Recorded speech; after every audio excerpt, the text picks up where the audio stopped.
What's up, everyone? It's your boy Infrar-Ed. Welcome to the Scout Reports. Today I'm bringing you a manga review of The Promised Neverland Chapter 6. And one thing I can say about this series is, just when you think you have all the answers, they straight up change the questions on you. As a very confident Ray feels that they still have this plan in the bag.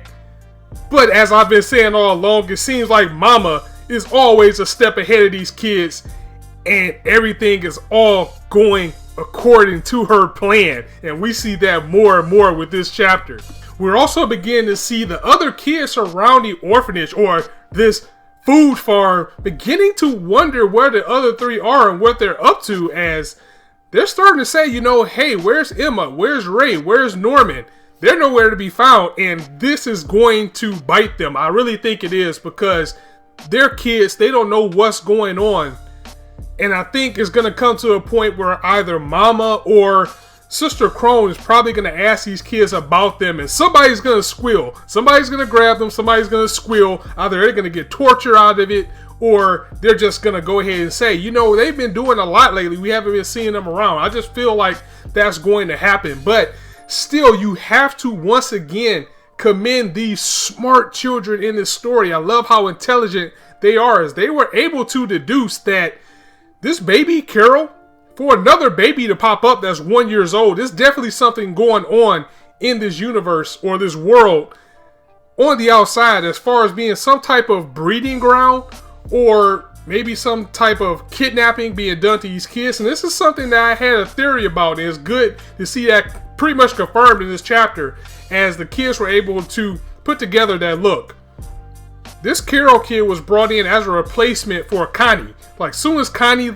was shipped off or killed or whatever we know she was dead. But as soon as Connie was shipped off, this 1 year old comes back into the fray just to reproduce the numbers that they had and keep the right number of livestock for the kids in this farm. So for them to figure that out, that's a good confirmation that something is going on here, but it also brings that bleakness that we don't know how much of a grasp these monsters have over this world outside of this orphanage, and what's going on outside the world in the wall.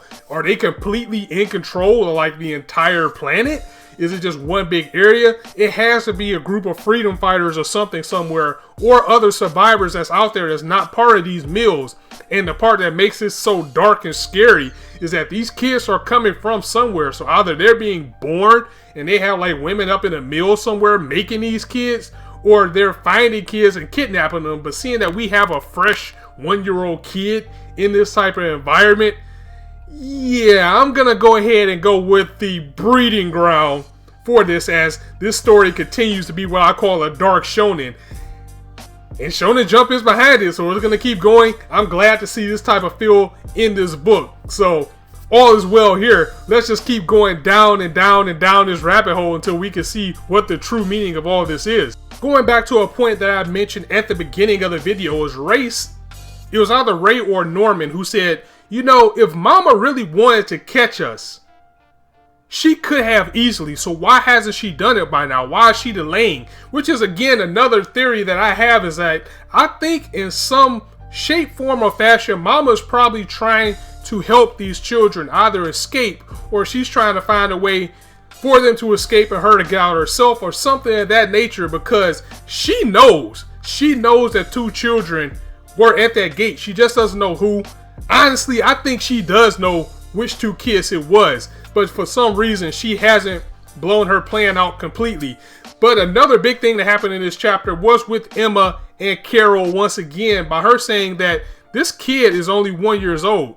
So if they have some type of beacon or some type of device implanted on us so Mama can find out where they are with the tracking device, our best chance will be to find it on Carol, because it's a 1 year old baby. So if it's a scar that's left on it somewhere, then it'll be easier to identify, because this kid is pretty much a newborn. So the scar that it has probably haven't healed yet. And if it's something that's been put on them since birth, at the age that they are now, that scar probably would have went away, or to the point where they probably just think of some scar they got when they fell on the ground or something, if they're even allowed to. Who knows what type of orphanage they're running in this place. So again, props to the intelligence that these kids have, as Emma says, I'm going to be the one to step up and try to find out where the implant would be on Carol, as Mama seems to have a little bit more trust in her versus the rest of the kids, or so it seems. But then again, she could be playing right into Mama's hands. And speaking of Mama, we get to learn more about her this chapter, as well as we find out that her name is actually Madam Isabella, and she is the very best Mama out of all the ones ever, like history, as we found out from Sister Krone. And she's very respected. She's very highly looked upon, and Sister Krone actually looks up to her. So you have to wonder, because we also found out about Sister Krone as well, that she's a product of the same thing that our kids are going through, when they had to take tests and get scores and everything too. Mom even puts her to a test and gives her a test to do, like, observe these, learn this map, learn these kids.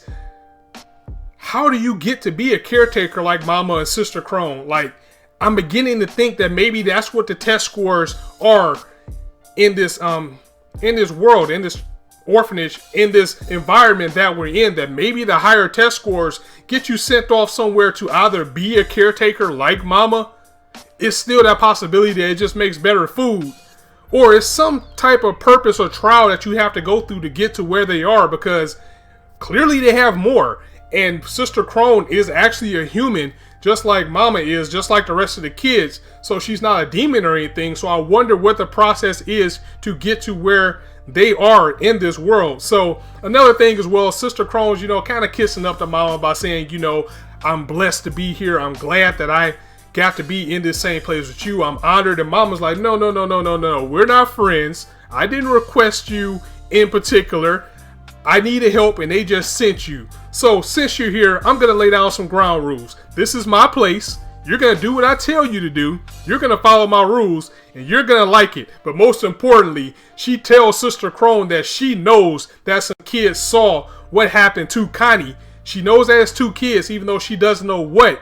But the part that was really big, or maybe even weird, is that she's saying that she's not going to report it to the higher-ups, with further fuels my theory that I think Mama is trying to help these kids. Either that or her arrogance of thinking that these kids aren't foolish enough to try to escape is going to be her downfall. But the part that intrigued me the most is the look that Sister Krone gave her after Mama basically laid down the rules for her and checked her up, saying it's Mama's house or nobody's. Is that she did reveal this to Sister Krone and said that she's not going to tell. We don't know how faithful Krone is to these demons, and the sly look that she kind of gave Mama, even though she said that she agrees to her rules, kind of makes me think that she's going to go back and report this and put Mama in danger as well as these kids. So I'm excited to see how that's going to play out as well. So guys, another fantastic issue of the Promised Neverland. Shonen Jump has picked it up to pretty much put it out in America at the same time as Japan has it, so they must see something in it, and I think it's going to get past that 10 episode trial.